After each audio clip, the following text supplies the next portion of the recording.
Hello everyone, मैं आनंद कुमार फिर से एक बार उन्नति एकेडमी में आपका स्वागत करता हूं एक नए एपिसोड के साथ, जिसमें हम देखेंगे केमिस्ट्री के अम्ल, भस्म और लवण वाले चैप्टर के बाकी जो ऑब्जेक्टिव हमारे पास है उसके बारे में। चलिए, जो ऑब्जेक्टिव हम पहले डिस्कस किए थे उसके बाद अगर हम डिस्कस करने जा रहे हैं तो हम 84 नंबर के क्वेश्चन से डिस्कस कर रहे हैं।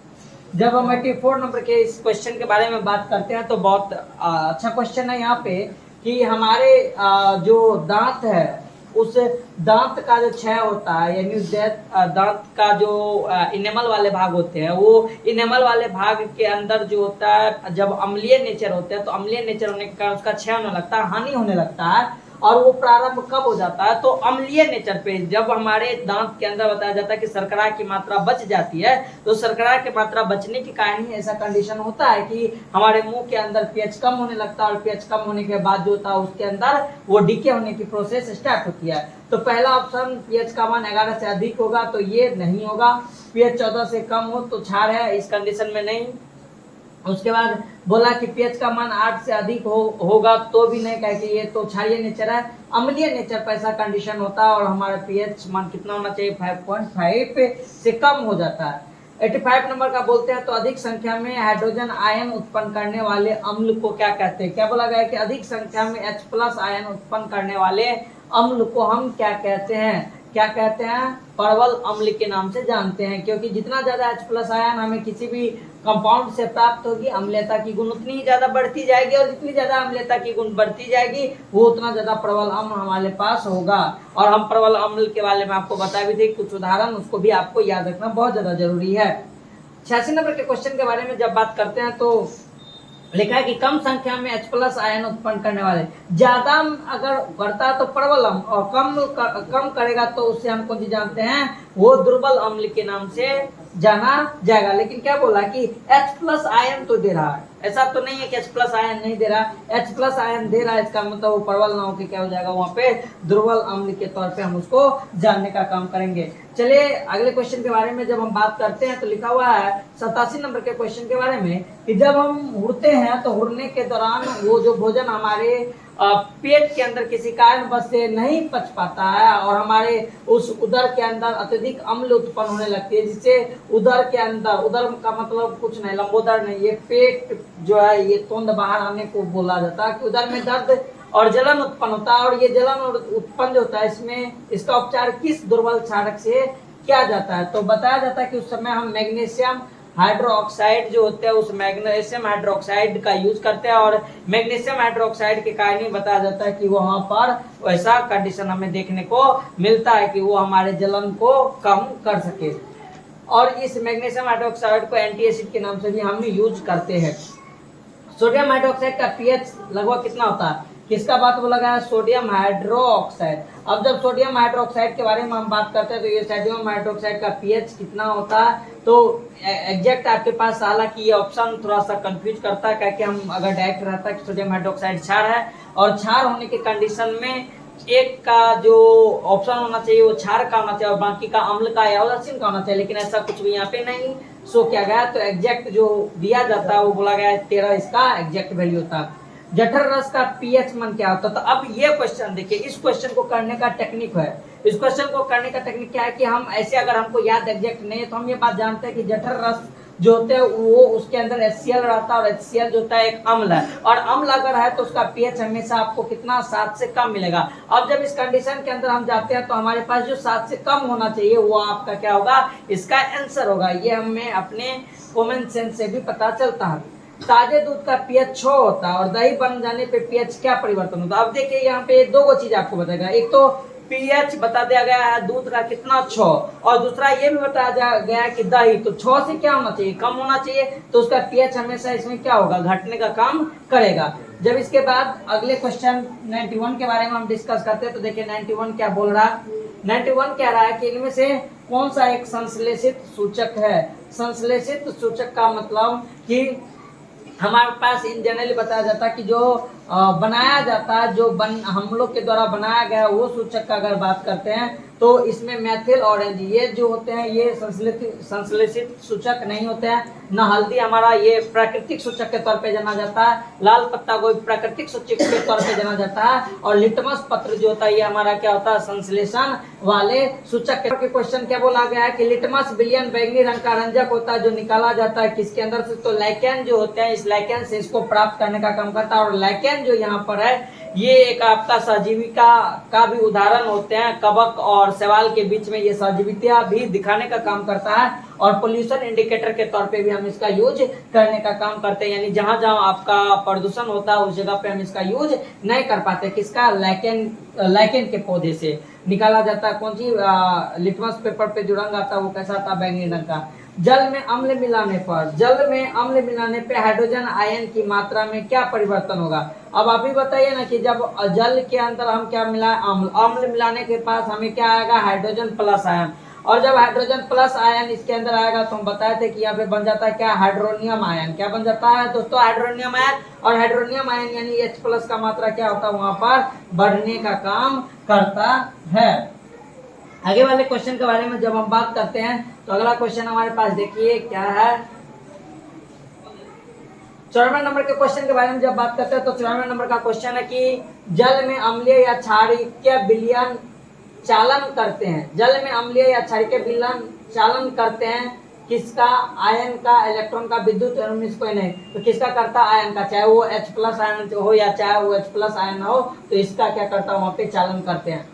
अम्ल या क्षारक की प्रबलता की जांच की जाती है किससे, अम्ल और इसे, तो बताया जाता है कि pH स्केल से अम्ल या क्षारक की प्रबलता, लिटमस पेपर से, गंधीय सूचक से, और इनमें से कोई नहीं। अम्ल या क्षारक की प्रबलता की जांच की जाती है। आप pH स्केल से भी अम्ल और क्षारक की प्रबलता को हम करते हैं। लिटमस पेपर जो है याद रखिएगा, ये लिटमस पेपर क्या काम करता है, हमारा अम्ल है या क्षार है इस चीज को बताने का काम करता है, लेकिन अम्ल और क्षार के अंदर प्रबलता किसकी ज्यादा है इस चीज को बताने के लिए हम pH स्केल करते हैं। और इस पर हम बोले थे कि 0 से लेके कितना तक, 14 तक जो होती है वहाँ पे अंक अंकित रहते हैं, और उसी के बेसिस पे वो जो हमें अंक प्रदर्शित करता है किसी भी चीज को डालने पे, तो उसके कारण हमेशा चेक कर पाते हैं। जब अम्लीय जल नदी में प्रवाहित होते हैं तो इस जल का pH मान घट जाता है, और जिससे जल में रहने वाले जीवधारियों का जीना कठिन हो जाता है, क्योंकि हम जानते हैं कि अम्ल में जब कोई भी जल के अंदर अम्लीय नेचर बढ़ेगा, H+ आयन बढ़ेगा, तो उससे में रहने जीव जो रहने वाले होते हैं वो जीव जो है उस अम्लीय नेचर में अपना रिप्रोडक्टिव रेट या उसका जो आवास होता है वो आवास सही ढंग से नहीं रह पाने के कारण बताया जाता है कि उसका वहां पे रहना संभव नहीं हो पाता है। जब 97 नंबर के क्वेश्चन के बारे में हम डिस्कस करते हैं तो देखिए 97 नंबर का क्वेश्चन क्या है कि किसी अम्ल में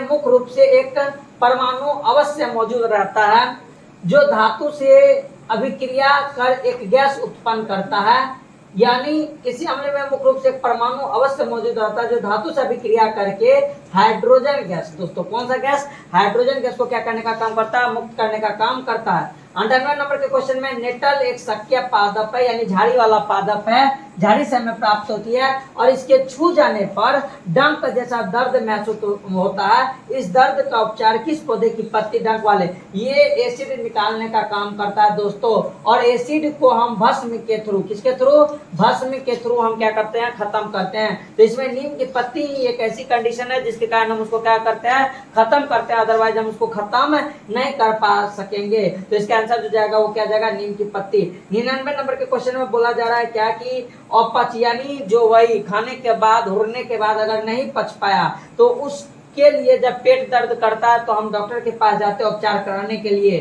तो कराने के बाद हमें उसमें एक औषधि मिलते हैं, मेडिसिन मिलते हैं। वो मेडिसिन जो होते हैं वो क्या होते हैं दोस्तों, एंटी एसिड होते हैं, वो ना कि एंटीबायोटिक या एनाल्जेसिक या एंटीसेप्टिक ये सारे नहीं होते हैं। हमारे पास वो कौन सा होता है, एंटा एसिड होते हैं, जो कि हमें देता है तो फिर वो जो दर्द होता है वो क्या होने लगता है, कम होने लगता है। जब 100 नंबर के क्वेश्चन के बारे में हम बात करते हैं दोस्तों तो क्या लिखा हुआ है, देखिए कि किसी विलयन में उपस्थित हाइड्रोजन आयन की सांद्रता ज्ञान करने के लिए एक स्केल विकसित किया गया। फिर वही वाला बात और वही क्वेश्चन, मार तुक्का इसको, पीएच स्केल जो होता है वो पीएच स्केल ही एक ऐसी हमारे पास जो क्षमता वाली चीजें होती है जिसके कारण हाइड्रोजन आयन की पावर को हम क्या करते हैं, सांद्रता को क्या करते हैं, हम वहां पे देख पाते हैं।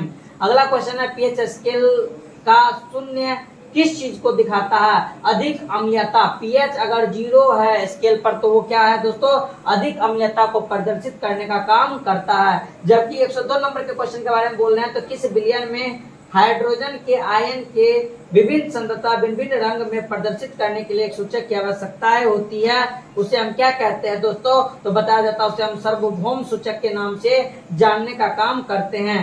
ये चीज जो होते हैं, ये जो क्वेश्चन है, ये क्वेश्चन थोड़ा सा अच्छा है। लिखा हुआ है कि विलयन में हाइड्रोजन के आयन के विभिन्न सांद्रता यानी विभिन्न रंग को प्रदर्शित करने का काम करता है, तो उसके बेसिस पे हम सार्वभौम सूचक का उपयोग करने का काम करते हैं और पता करते हैं। अगला क्वेश्चन के बारे में जब हम बात करते हैं दोस्तों, अगला क्वेश्चन है हमारे पास 103 नंबर का क्वेश्चन कि कुछ फूलों की रंगीन पंखुड़ियां किसी विलयन में अम्ल एवं क्षारक की उपस्थिति को सूचित करते हैं। इन्हें किस प्रकार का सूचक कहा जा सकता है? क्या बोला गया है कि अम्ल एवं क्षारक की उपस्थिति को सूचित करता है, तो अम्ल और क्षारक सूचक ही कहेंगे, क्या कि अम्ल और क्षारक को ही बताने का काम करता है, तो हम उसको किसके नाम से जानते हैं? अम्ल क्षारक सूचक के नाम से जानते हैं। अम्ल सूचक में सिर्फ अम्ल का पता चलेगा और लवण में तो कोई पता ही नहीं चलेगा, सिर्फ उदासीन रहेगा।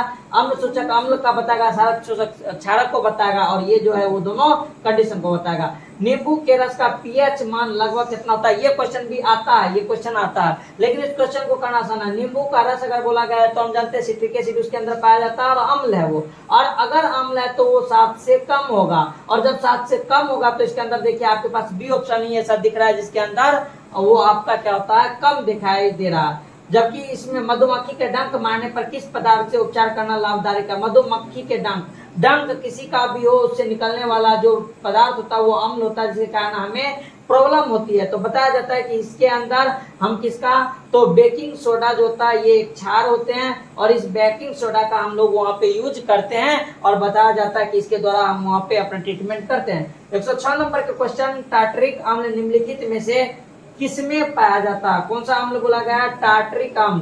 टार्टरिक अम्ल जो होता है दोस्तों वो किसमें पाया जाता है? आपका इमली के अंदर जो होता है वो देखने को मिलता है। सिरका के अंदर नहीं होता, टमाटर के अंदर भी ऑक्जेलिक अम्ल होते हैं, संतरा के अंदर भी सिट्रिक अम्ल होते हैं, नींबू संतरा सब के अंदर। तो आपका आंसर हो जाएगा इसमें क्या जाएगा? इमली के अंदर टार्टरिक अम्ल होता है दोस्तों। तो आज के क्वेश्चन में हम 106 तक गए हैं। अगले सेशन में हम फिर आगे के क्वेश्चन के बारे में डिस्कस करेंगे, और यथासंभव हमें यकीन है कि ये वीडियो आप अगर देख रहे हो तो वीडियो आपको अच्छा लगेगा। लाइक कमेंट शेयर वीडियो को जरूर करें, यह आपके हित के लिए ही बेहतर होगा। तब तक के लिए धन्यवाद।